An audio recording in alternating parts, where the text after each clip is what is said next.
Vă salut, dragi colegi! Iată că am venit la o familie starter. Am venit pentru că astăzi voi muta bocile în finisor. La rama asta văd că am o acceptare foarte bună. Și vreau să vă arăt un lucru important, un mic secret. Vedeți că celulele sunt aproape pline de lăptișor. Cât au mai mult lăptișor, cu atâta mățile vor fi de calitate.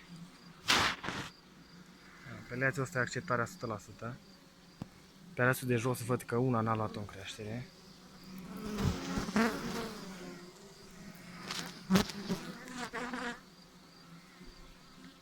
Da, una n-a luat-o în creștere. Ia uitați. Măcile astea vor fi împerecheate în nuclei speciali și vor fi pregătite pentru vânzare.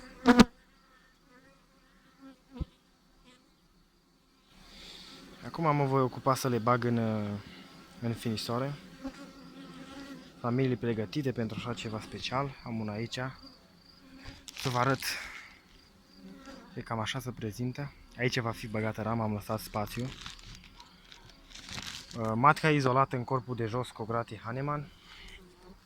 Vă arăt o familie. Ia uitați. Ambele rame, stânga-dreapta, cu puiet larvar.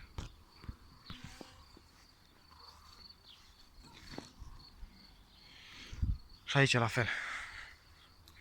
Avem un cules destul de consistent. Cules destul de bun. La păducel. Acum spre seară s-a mai domolit. Mai vin cu ceva polen și cu ceva nectar. Mai puțin. Și creșterea e destul de bună în perioada asta, înainte de salcâm. Salcâmul mare cam 2 săptămâni, 3, ușor. Asta e evodia. Asta am vrut să vă mai arăt. Cum se prezintă, văd că ăsta s-a uscat. Va trebui să cosesc pe lângă ei.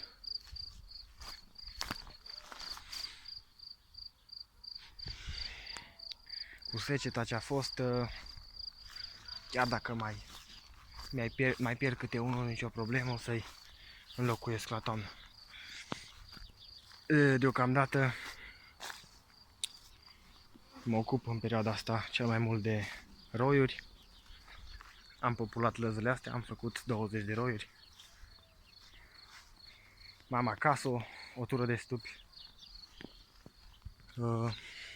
Până data viitoare, vă salut, numai bine!